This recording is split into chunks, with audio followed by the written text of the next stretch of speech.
नमस्कार दर्शकों, बंधन समाचार में मैं हूं आपके साथ ऋचा वर्मा। खबर जिला बिजनौर से है, जहां से हम आपको दिखाते हैं हमारे संवाददाता तुषार वर्मा की खास रिपोर्ट। विकसित भारत संकल्प यात्रा के तहत मुख्यमंत्री योगी आदित्यनाथ आज जिला बिजनौर पहुंचे, जहां उन्होंने नजीबाबाद पहुंचकर पूर्व प्रधानमंत्री चौधरी चरण सिंह की 121वीं जयंती पर उनकी प्रतिमा पर पुष्प अर्पित कर उन्हें नमन किया। सीएम योगी ने विकसित भारत संकल्प यात्रा का फीता काटकर उद्घाटन किया। सीएम योगी और भाजपा नेताओं समेत मौजूद लोगों ने भारत को 2047 तक आत्मनिर्भर और विकसित बनाने के सपने को साकार करने की शपथ भी ग्रहण की। योगी आदित्यनाथ द्वारा लाभार्थियों को चेक, घरौनी और लैपटॉप भी वितरित किए गए।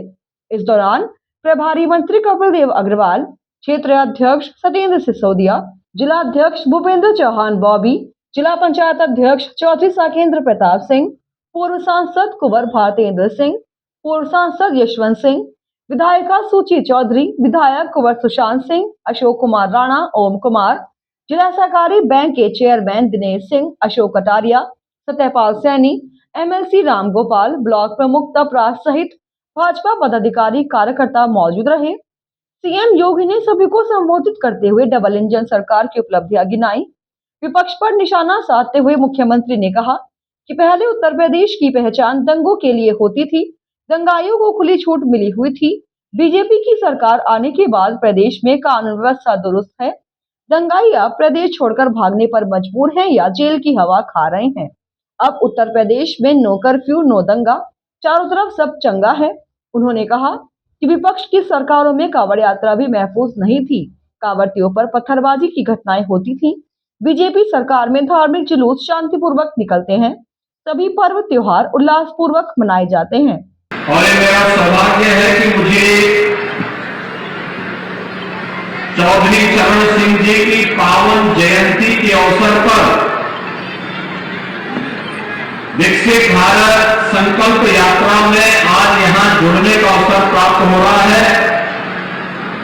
इस अवसर पर भारत माता के महान सपूत, किसान पुत्र, पूर्व प्रधानमंत्री चौधरी चरण सिंह जी की स्मृतियों को नमन करते हुए आप सभी बिजनौर जनपद के वासियों को और नजीबाबाद के आप सभी नागरिकों का मैं हृदय से अभिनंदन करता हूं। भाइयों बहनों, बिजनौर लखनऊ से जितनी दूर लगता है, मुझे बिजनौर आने में और उसको और नजदीक में महसूस करता हूं। और इसी का परिणाम है कि आज बिजनौर तेजी के साथ विकास की मुख्य धारा के साथ जुड़ते हुए पश्चिमी उत्तर प्रदेश का एक आदर्श जनपद बनने की ओर अग्रसर है। भाइयों बहनों, जब विकास होता है तो उसका लाभ सबको प्राप्त होता है, प्रत्येक नागरिक के जीवन में परिवर्तन आता है। लेकिन विकास की पहली शर्त होती है सुरक्षा। सुरक्षा के साथ सरकार ने पहले दिन से कह रखा है कि हमारी संवेदना गरीब के लिए है, अन्नदाता किसान के लिए है, नौजवान के लिए है, बहन बेटियों की सुरक्षा के लिए है, व्यापारियों की सुरक्षा को लेकर के है, आम नागरिक को शासन की योजनाओं का लाभ प्रदान करने को लेकर के है। हमारी संवेदना किसी माफिया, किसी अपराधी के प्रति कतई नहीं है। जीरो टॉलरेंस के साथ सरकार कार्य करेगी और अपराधी और माफियाओं से सख्ती से निपटने का काम भी करेगी। भैया बना, ये शक्ति का परिणाम था। एक तरफ सुरक्षा का वातावरण बना, दूसरी तरफ जिस राज्य में हर दूसरे दिन बड़े दंगे होते थे, महीनों महीनों कर्फ्यू लगा रहता था, आज उसी उत्तर प्रदेश के बारे में लोग कहने के लिए मजबूर हैं कि नो कर्फ्यू, नो दंगा, यूपी में सब चंगा है ना। आज कर्फ्यू तो नहीं लगता ना, दंगा भी नहीं होता ना,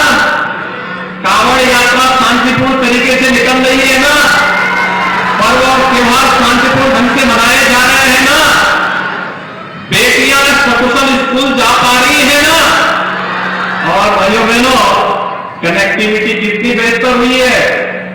बिजनौर से, मेरठ से और दिल्ली से 4 लेन की कनेक्टिविटी से नजीबाबाद भी जुड़ रहा है। तेजी के साथ इस कार्यक्रम को आगे बढ़ा रहे हैं और अभी तो हमारा प्रयास है कि गंगा एक्सप्रेसवे समय पे बनकर तैयार हो जाएगी तो गंगा एक्सप्रेसवे को मेरठ से फिर इसी रास्ते हरिद्वार तक ले जाने के लिए भी कार्य प्रारंभ करें। कोई सोचता था कि बिजनौर में भी मेडिकल कॉलेज बनेगा। भाइयों बहनों, आज बिजनौर में सरकारी मेडिकल कॉलेज भी बन रहा है, प्राइवेट मेडिकल कॉलेज भी बन रहा है। यहां विकास की प्रक्रिया के साथ जुड़ते हुए एक नया परिवर्तन है और परिवर्तन तब आता है जब सरकार और समाज मिल करके जातिवाद से, परिवारवाद से, मत और मजहब के बात के ऊपर उठ करके विकास और खुशहाली के लिए कार्य करती है, सुरक्षा के लिए कार्य करती है। तो परिणाम इसी रूप में देखने को मिलते हैं और इसी का परिणाम है पिछले 9.5 वर्ष में प्रधानमंत्री मोदी जी के नेतृत्व में हम सबको एक नया भारत आज दिखाई देता है। एक नया भारत जिसमें सभी प्रकार की सुविधाएं भारत के नागरिक के लिए उसको सुरक्षा भी मिलेगी, उसकी समृद्धि के लिए कार्य भी होगा। इंफ्रास्ट्रक्चर के highway, railway, airport, medical college, अच्छे संस्थान भी बनेंगे। गांव को बेहतर कनेक्टिविटी भी मिलेगी और हर गरीब को बिना भेदभाव के शासन की योजनाओं का लाभ मिल करके उसके जीवन में परिवर्तन लाने का काम भी करेंगे। आप सोचिए, आजादी के बाद 70 वर्षों तक लोग क्या कर रहे थे। मोदी जी ने मात्र 9 वर्ष में 4 करोड़ गरीबों को मकान दे दिए और उत्तर प्रदेश में 6 वर्ष में 55 लाख गरीबों को एक आवास मिल गया। अब सोचिए, जिस गरीब के वहां मकान न हो, बरसात के समय उसका परिवार कैसे रहता रहा होगा। लेकिन आज उसके यहाँ पक्का मकान है तो परिवार भी खुशहाल है, बच्चे भी पढ़ लिख रहे हैं और साथ ही साथ उस व्यक्ति को इस बात की भी वो है कि जो मकान के लिए पूंजी बचाई थी उस पैसे का उपयोग व्यवसाय करने में वो आसानी से कर दे रहा है। जिनके घरों में शौचालय नहीं थे, क्या हाल होते रहे होंगे उन लोगों के। जिनके घर में बिजली नहीं थी, क्या हाल होते रहे होंगे। जिनके घर में उज्ज्वला योजना का कनेक्शन नहीं था, क्या हाल होते रहे होंगे। और भाइयों बहनों, कोरोना कालखंड में तो क्या काम किया सरकार ने। मोदी जी योजना बनाते थे, प्रदेश सरकार उसको प्रभावी ढंग से लागू करती थी और फिर चाहे वहां फ्री में टेस्ट हो, फ्री में उपचार की व्यवस्था रही हो, फ्री में वैक्सीन रही हो, या फिर गरीब प्रधानमंत्री गरीब कल्याण अन्न योजना के माध्यम से फ्री में अन्न की योजना हर गरीब को देने का रहा हो। 15 करोड़ गरीब उत्तर प्रदेश के अंदर और 80 करोड़ लोग देश के अंदर इस योजना का लाभ लिए। हर महामारी में लोग भूखों मरते थे। पहली बार हुआ कोरोना दुनिया की सबसे बड़ी महामारी थी इस सदी की। और भाइयों बहनों, भूख से कोई मौत नहीं हुई, उपचार के अभाव में कोई मौत नहीं हुई। और ठीक है, पहले से बीमारी ज्यादा रही होगी, कोरोना की चपेट में आया होगा, गंभीर रूप से व्यक्ति बीमारी की चपेट में रहा होगा, लेकिन भूख और बीमारी के कारण कोई मौत नहीं होगी। इस बात की गारंटी एक डबल इंजन की सरकार देने के लिए आपके पास आई थी और इसीलिए आई है। विरासत का सम्मान कैसे होना चाहिए। आज मैं इससे पहले बिलारी मुरादाबाद में चौधरी चरण सिंह जी की 51 फीट मूर्ति का अनावरण करके आया हूं। 51 फीट ऊंची। और भाइयों बहनों, हम लोग यहां पे बुजुर्ग कुटी के पुनरुद्धार का काम भी कर रहे हैं। मैं जब भी यहां आता था से अशोक कटारिया जी इस बात को कहते थे, अशोक राणा जी इस बात को कहते थे, सुशांत हमें इस बात को कहते थे, या फिर सुचित चौधरी जी इसी बात को कहते थे कि आखिर इनका भी इतने पुराने 5000 वर्षों का लिखित इतिहास जो हमारे पास है, आज हम उसका पुनरुद्धार की कार्रवाई भी कर रहे हैं। और यहां के मेडिकल कॉलेज का नामकरण भी हम लोगों ने महात्मा विदुर के नाम पर ही किया है। वन डिस्ट्रिक्ट वन प्रोडक्ट में यहां के उद्यमियों को एक नई गति मिली है, एक नया स्थान मिला है, आगे बढ़ने के लिए एक नई प्रेरणा मिली है। तमाम योजनाओं से प्रधानमंत्री मुद्रा योजना हो, प्रधानमंत्री रोजगार सृजन योजना हो, मुख्यमंत्री युवा रोजगार सृजन की योजना हो, इन सभी योजनाओं के साथ जोड़ने का अवसर प्राप्त हुआ है। तो जीवन सुरक्षा बीमा योजना व्यक्ति को 2 लाख रुपए की सुरक्षा बीमा का कवर भी दे रहा है। एक गरीब बीमार हो जाता था, पूरा परिवार गरीबी की रेखा में असहाय सा हो जाता था। आज हर गरीब को 5 लाख रुपए की सालाना स्वास्थ्य बीमा का कवर, आपने देखा होगा वह लाभार्थी जब मंच पे आया था, मैं भी आपकी तरह सामने बैठकर इसीलिए सुनना चाहता था। उस गरीब की पीड़ा क्या है? वह गरीब जिसके घर में कोई बीमार होता था, पैसा नहीं होता था, कहां जाएगा? और इसलिए सरकार ने कहा नहीं, हम उसके साथ खड़े हैं। और आपने देखा होगा पत्नी का ऑपरेशन कार्ड लेके गया, फ्री में हो गया। 5 लाख रुपए हर साल 5 लाख रुपए की सुरक्षा बीमा कवर मिलेगी। और इसके लिए 10 करोड़ लोग उत्तर प्रदेश में, 50 करोड़ लोग देश में इस सुविधा का लाभ ले रहे हैं। पहले के लोगों ने क्यों नहीं दिया? पहले की सरकारें गरीब को भूखों मार देती थी, बीमारी से मार देती थी, मकान पे बहाव मार देती थी, कुछ चुनिंदा लोगों को मिलती थी, युवाओं को नौकरी नहीं मिलती थी। और कांवड़ यात्रा निकालने की कोई बात करता था तो झूठे मुकदमे ला देती थी। आज तो कांवड़ यात्रा भी निकल रही है और अयोध्या में राम मंदिर का निर्माण भी हो रहा है। भाइयों बहनों, सरकार आपकी यात्रा का भी सम्मान कर रही है, सुरक्षा का माहौल भी दे रही है, युवाओं को रोजगार भी दे रही है। पुलिस की भर्ती में आपने देखा होगा, हमने अब तक 1,64,000 भर्ती अकेले पुलिस में की है और कुल 6 लाख सरकारी नौकरी दी है। और मुझे खुशी होती है जब बिजनौर का नौजवान भी पुलिस में भर्ती होता है, उत्तर प्रदेश लोक सेवा आयोग की परीक्षा में स्थान प्राप्त करता है, उत्तर प्रदेश सरकार की किसी भी सेवा में स्थान प्राप्त करता है। और बिजनौर क्योंकि मैं अपने हाथों से सर्टिफिकेट देता हूं, नियुक्ति पत्र देता हूं, और उस समय बुला के पूछता हूं कहां का है, कहता बिजनौर का।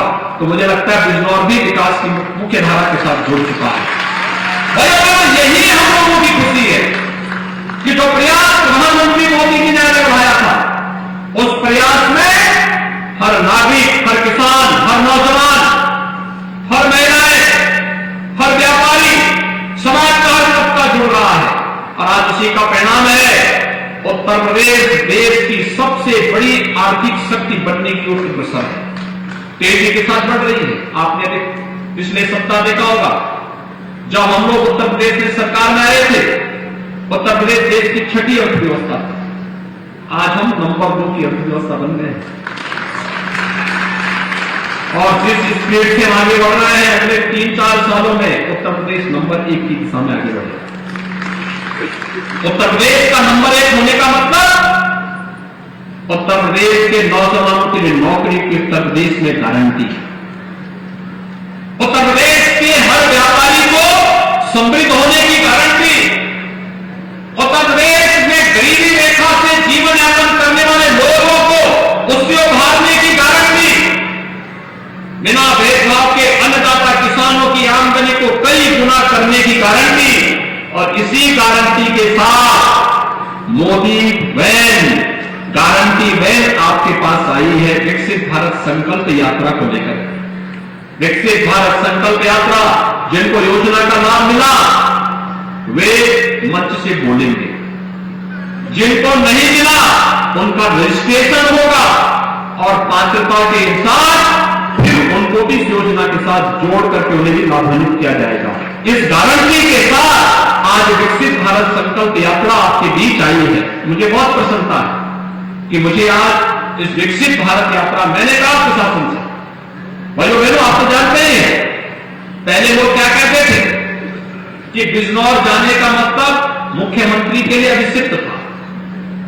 कोई मुख्यमंत्री कहां आता था यहां बिजनौर में, और मैं आता था इसके लिए जब मैं पिछले दिनों बिजनौर में आया था, रात्रि को रुका था। लोगों ने कहा था यहां तो रुकने की कोई व्यवस्था नहीं, आप आइए मीटिंग करके चले जाइए। और मैंने कहा जो रात्रि में लोगों को समस्या होती होगी उसको कौन देखेगा। मैंने कहा रात्रि को वहीं रुकूंगा। कहा यहां तो रुकने की कोई व्यवस्था नहीं है। मैंने कहा भाई इतनी बड़ी आबादी वहां रहती है, किसी के घर में रह जाऊंगा, कौन बात है इसमें। और भाइयों बहनों रात्रि को मैं रुका था यहां पे। आज मुझे उस समय विकास के कार्यों को आगे बढ़ाने का एक अवसर मिला था, देखने का अवसर मिला था। और जब फिर ये हुआ कि मुझे पश्चिमी उत्तर प्रदेश में विकसित भारत संकल्प यात्रा के कुछ कार्यक्रमों में भाग लेना है, तो मैंने कहा नजीमाबाद जाऊंगा इससे पहले, क्योंकि नजीमाबाद में मैंने बचपन में नजीमाबाद में देखा है। बहुत दिनों तक मैं इधर से होके जाता था, कोटद्वार से हरिद्वार जाना हो, देहरादून जाना हो, तो इसी रास्ते से मुझे जाने का अवसर मिलता था। और आज मैं देखता हूं कि यहाँ की चीनी मिल बहुत अच्छे ढंग से काम कर रही है, यहाँ के किसानों के जीवन में परिवर्तन ला रही है, यहाँ के नौजवानों के रोजगार का सृजन हो रहा है। यहाँ के किसानों ने अच्छी मेहनत करके प्रगतिशील किसान यहां पर आगे आए हैं, जिन्होंने खेती के नए तौर तरीके पर अपनाए हैं। वन डिस्ट्रिक्ट वन प्रोडक्ट में यहाँ के हस्तशिल्पियों ने अपने कौशल का परिचय दिया है, और ये व्यापक परिवर्तन बिजनौर को एक नई ऊंचाई की ओर अग्रसर करेगा। और भाइयों बहनों इसीलिए आज मैं आपके पास आया हूं, हमारे माननीय जनप्रतिनिधिगण विकसित भारत संकल्प यात्रा को, प्रधानमंत्री जी के विजन को गांव-गांव तक पहुंचाने के लिए आपके पास आएंगे, आपके गांव में जाएंगे। इसे सफल बनाने के साथ साथ जो लाभार्थी लाभान्वित हुए हैं वे अपनी सफल कहानी को बोले, और जिनको नहीं मिला है उनका रजिस्ट्रेशन करवा करके उनको भी लाभान्वित कराने की दिशा में कार्रवाई को आगे बढ़ाना है। युवाओं को माई युवा भारत के साथ जुड़ना, और उसके माध्यम से युवा स्टार्टअप के बल पर भारत को 2027 में दुनिया की तीसरी बड़ी अर्थव्यवस्था के रूप में प्रधानमंत्री मोदी जी के नेतृत्व में स्थापित करने के संकल्प के साथ हमें आगे बढ़ना है। और इसीलिए आज मुझे यहां पर आने का अवसर प्राप्त हुआ है। मैं विकसित भारत संकल्प यात्रा में चौधरी चरण सिंह जी की पावन जयंती के अवसर पर एक और आपका अभिनंदन करता हूं, चौधरी साहब को विनम्र श्रद्धांजलि अर्पित करता हूं, और बिजनौर जनपद विकास की नित नई ऊंचाइयों को प्राप्त करे, इसके लिए अपनी शुभकामनाएं देते हुए अपनी वाणी को यहीं पे ध्यान देता हूं। धन्यवाद, जय हिंद। और इसी के साथ जुड़ रहे बंधन समाचार के साथ